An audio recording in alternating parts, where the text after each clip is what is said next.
ہوا۔ اس کے بعد میں ایک دوسری تقریر پیش کرنے کے لیے محمد ابو ذر بن محمد شارد کو دعوت دیتا ہوں، تشریف لائیں اور اپنی تقریر پیش کریں۔ رب العالمین والصلاة والسلام على سید الانبیاء وعلى آلہ واصحابہ وما تبعهم بإحسان إلى يوم الدین، اما بعد۔ میرے عزیز ساتھیوں، دوستوں اور بزرگوں اور معزز اساتذہ اکرام، السلام علیکم ورحمۃ اللہ وبرکاتہ۔ سامعین اکرام، یہ میرے لیے بڑی ہی سعادت و خوش نصیبی کا مقام ہے کہ آج کے اس مبارک پروگرام میں تحریک آزادی میں علماء کے کردار کے موضوع پر لفظ گشائی کی ضرورت کر رہا ہوں، لیکن اگر آپ غور کریں تو معلوم ہوگا کہ باوجود کہ ہم طالبان علوم نبویہ کے اعلیٰ ترین منصب پر فائز ہیں، لیکن اپنے اکابر علماء و صلحاء کی تاریخ اور ان کے کارناموں سے ناواقف۔ ہماری نگاہوں سے ہمارے اسلاف کے روشن کارنامے پوشیدہ ہیں، اور آج میں انہی کوششوں پر اپنی صلاحیت و استعداد اور علم و معلومات کے مطابق روشنی ڈالوں گا۔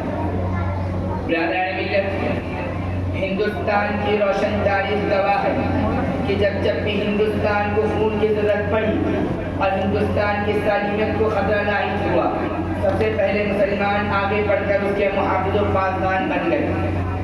آپ حضرات کو بخوبی معلوم ہے کہ ہمارا ملک ہندوستان ایک طویل عرصے تک انگریزی استعمارات کے چنگل میں گرفتار رہا۔ مغلوں کی کمزوری اور ملک کی بدامنی و طوائف الملوکی کی بدولت ہندوستان کو طوق غلامی پہننا پڑا۔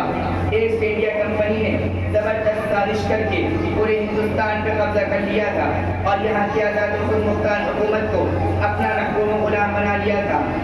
میں سبھی تاریخ کے چکر میں نہیں پڑوں گا، مجھے آج سے یہ کرنا ہے کہ انگریزوں کے خلاف صدائے جہاد بلند کرنے والے اور انگریزی استعماراتی طاقت سے نبرد آزما ہونے والے سب سے پہلے مسلم حکمران تھے۔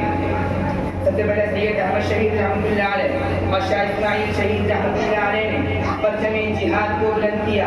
پھر پشاور کے بالاکوٹ علاقے میں سکھوں سے لڑتے ہوئے امیر المؤمنین سید احمد شہید رحمۃ اللہ علیہ اور ان کے رفقا شہید ہو گئے، اور پھر طویل عرصے تک پورے ہندوستان میں خاموشی تھی۔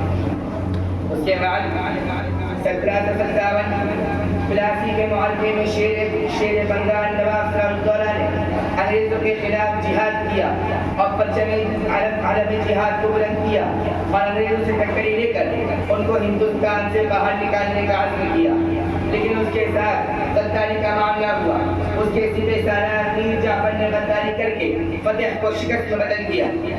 اس کے بعد جنوبی ہندوستان میں ٹیپو سلطان کی دہاڑ سنائی تھی۔ اس مرد خدا نے انگریزوں کو ہندوستان کی پاک زمین سے باہر نکالنے کا عزم کر لیا تھا، لیکن اس کے ساتھ بھی غداری کا معاملہ ہوا۔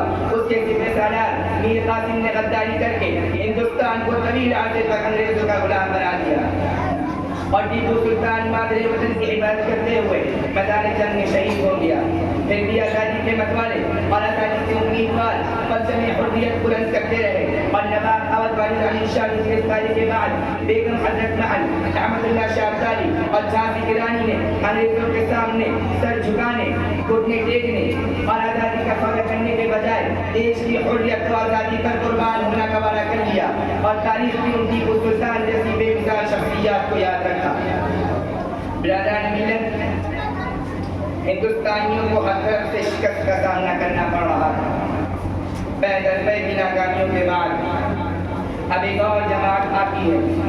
مسجدوں میں حرام لباسی تسبیح و علامہ رکھنے والوں کی جماعت آگے بڑھتی ہے اور پرچم حریت بلند کرتی ہے، اور شمع آزادی کے محافظ و نگہبان بن کر سامنے آتی ہے، جس کے نتیجے میں 1857 کا انقلاب برپا ہوتا ہے۔ یہ تحریک علماء کی تحریک تھی۔ اس تحریک میں مولانا قاسم صاحب نانوتوی، مولانا ممنوع علی دیوبندی، حافظ شامل صاحب کانندی، مولانا جعفر صاحب تھانیسری اور اس وقت کے بڑے بڑے جلیل علماء شامل تھے۔ شاملی کے میدان میں معرکہ ہوتا ہے، ہزاروں حفاظ، ہزاروں علماء جذبہ جہاد سرشار، جوش آزادی سرمست انگریزوں کے خلاف سرپارہ ہو گئے۔ آخری مغل تاجدار بہادر شاہ ظفر کی بادشاہت پر متحد یہ جماعت دیش کو اپنے لہو کا خراج پیش کرنے کے لیے آگے بڑھی، لیکن مشیت الہی پر کچھ ہی منظور تھا، لہذا یہ انقلاب بھی ناکام ہو گیا۔